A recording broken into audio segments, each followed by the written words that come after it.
Well, look at that. Autumn has arrived. Getting chilly in here. Better do more warm-up sets or something.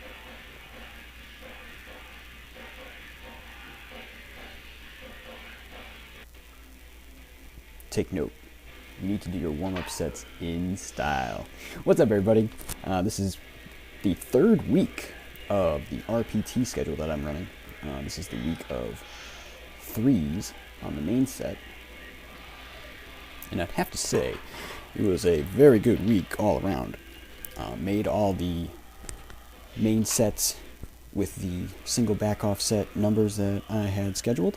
And also was able to complete the target sets and reps for a lot of the bodybuilding moves that I'm doing, which is good. It's almost like playing video games, you know. It's like once you make the target, you get to level up and use more weight next time.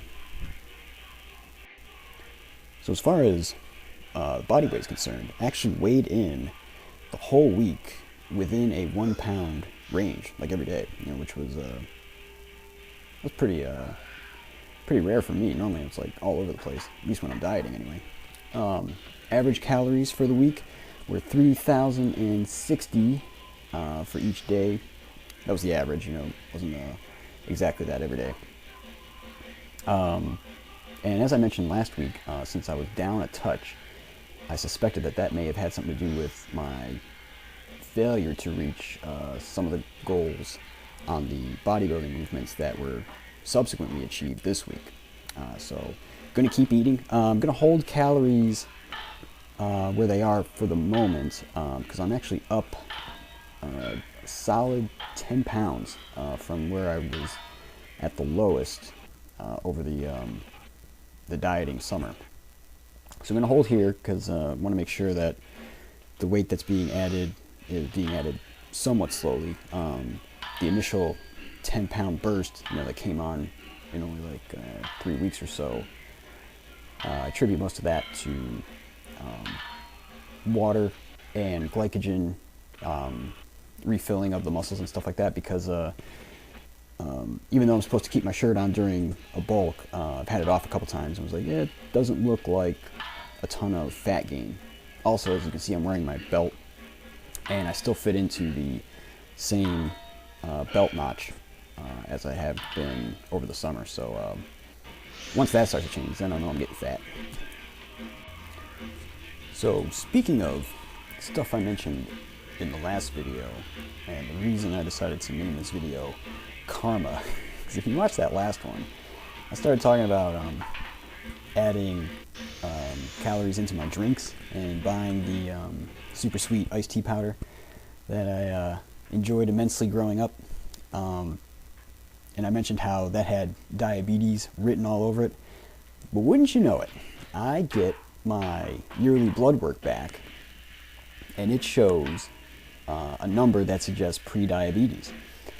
And after the initial truly operatic burst of profanity, you know, I started to really think about that number, and you know, it doesn't make sense to me, especially because, you know, that test was, or that blood draw was taken before, you know, I started this new eating cycle, and like essentially I was quote unquote being semi-good at the time, so it was really concerning, and it still is. But fortunately, I am crazy enough that I already have purchased one of those, you know, you test your blood sugar, you know, by stabbing your finger and drawing a drop or two of blood and testing it. So I've started to test my blood sugar in the morning. I'm also going to start testing at night and kind of see what things look like, and if that test number, you know, makes sense,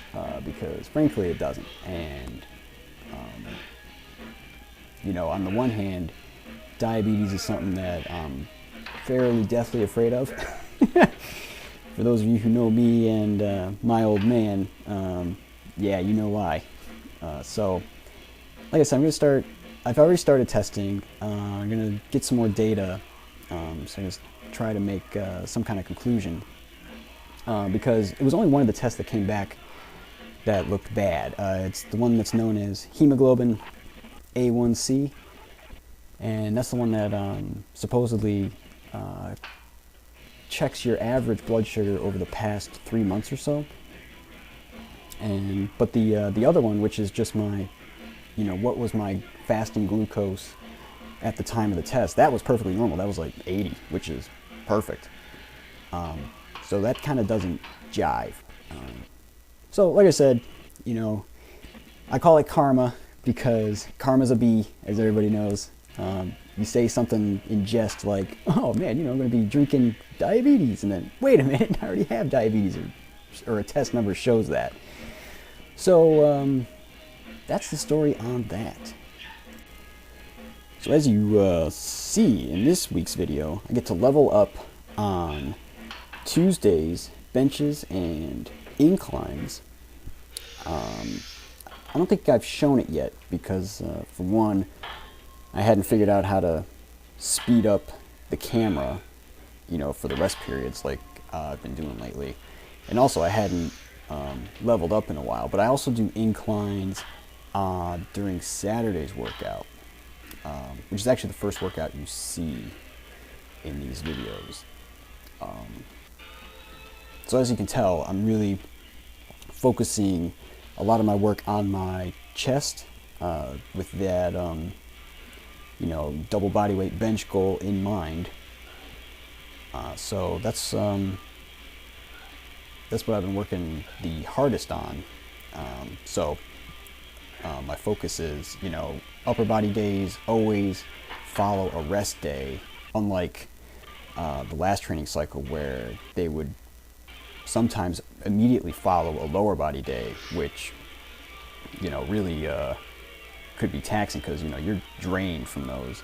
At least I am, drained from lower body days because, squatting and deadlifting is hard, but enjoyable because it's so hard. So that is pretty much going to do it for this week. Next week's plan, we go back to 7 reps on the main strength work set with 8 reps on the drop set.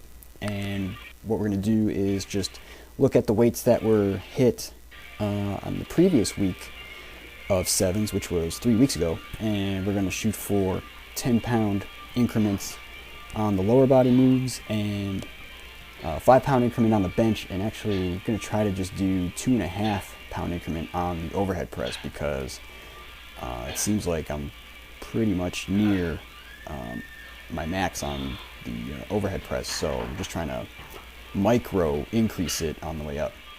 So we'll see you guys next week.